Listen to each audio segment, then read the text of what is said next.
Hello and welcome to Pro Trader Strategies market commentary for Wednesday, December the 4th. My name's Eric Wilkinson, and yes, you very well may recognize me as the Wolfman from mainstream media.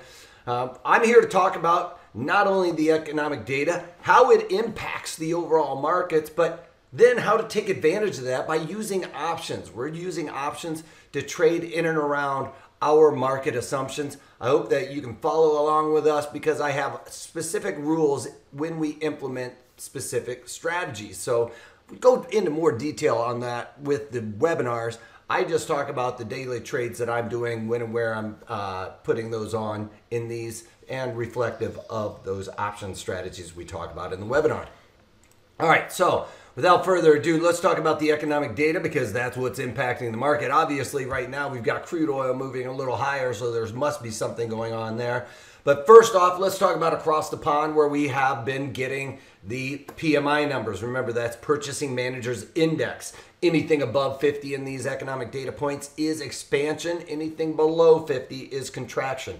Now, if you remember, on the manufacturing side, we've got a bit of contraction going on in the European region. That's Germany, Italy, Great Britain. Almost all of those guys are seeing contraction in the economy. And now we're talking about the services. I would say that across the pond, the manufacturing is probably a little bit more important than the services, but the services is a good economic data point to look at nonetheless. Our services is a little bit more important because we are 2/3 of a service sector, 1/3 manufacturing. So our services is going to be the more important economic data point, at least for us here in the United States. But across the pond, we got Spanish services PMI coming in at 53.2, expected to be 51.9. That's good.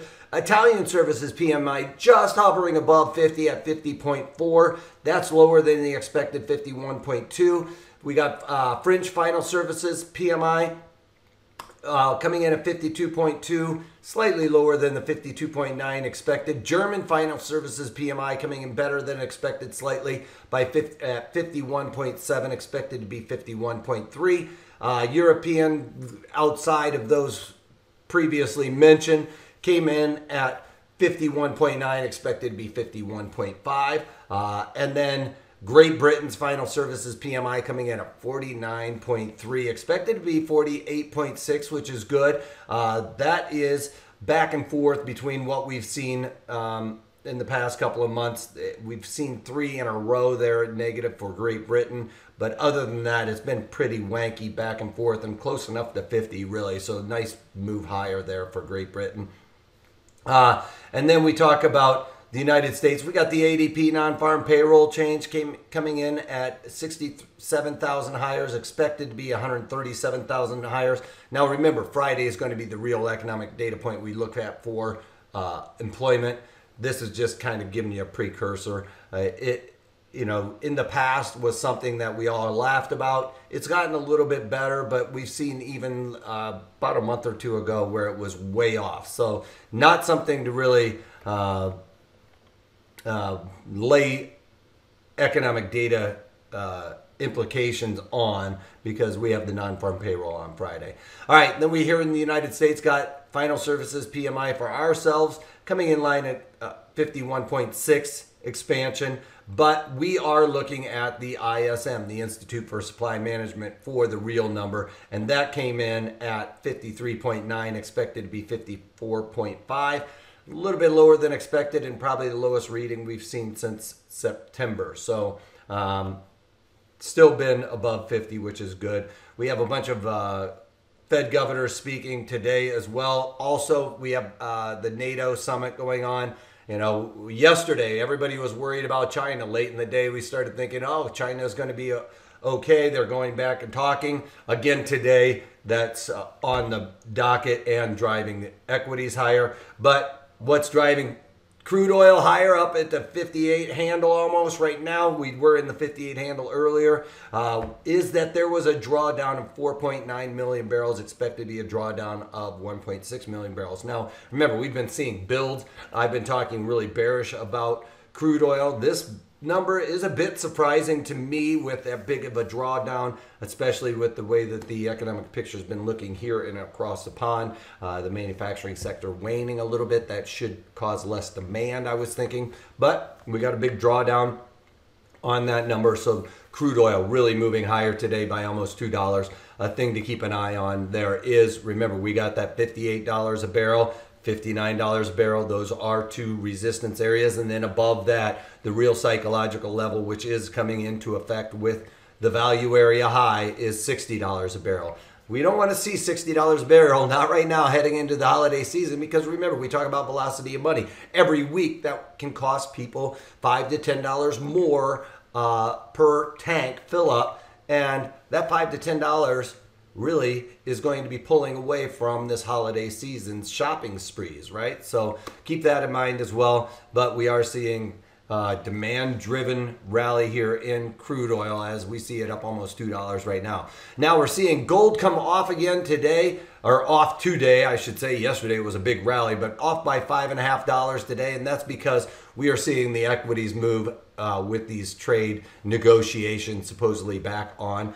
You know, these tariffs aren't going anywhere anytime soon because China is not going to bow down this early, I don't think. But with that said, we're seeing equities move higher. That would cause the bonds to come off again. Yesterday we had the big yields up into the coming off quite a bit with the rally up into the 160 handle. Today breaking below that. You know, I've talked about that time and time again. That 160 is the key metric there. We can see with VIX coming off quite a bit as well into the 14 handle.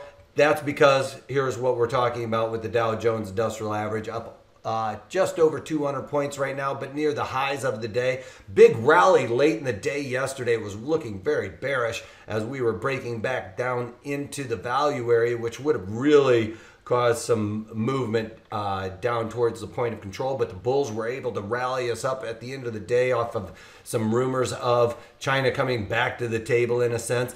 Yesterday, NASDAQ with the overnight session, you can see here, really made it look like a nice bottoming where we came down, tested my Fibonacci here today, rallying up and almost making it look like a confirmation of that rally. Again, here in the E-mini S&Ps, a settlement here would almost make it look like a confirmation of a bottom as well.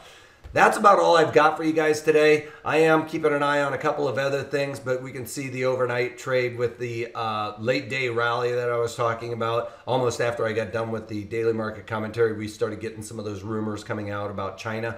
And again today with the China news coming back to the table, getting a nice big rally today. I haven't added anything or taken anything off to my from my portfolio. I'm getting ready for the new course that we're setting up here, which is on implementation of options into our portfolio. This is a regular portfolio where you have some other stocks already involved in there. Maybe you were going to hedge a 401k or something like that, maybe your IRA, where you have long-term stocks in there, and we're going to be building on that type of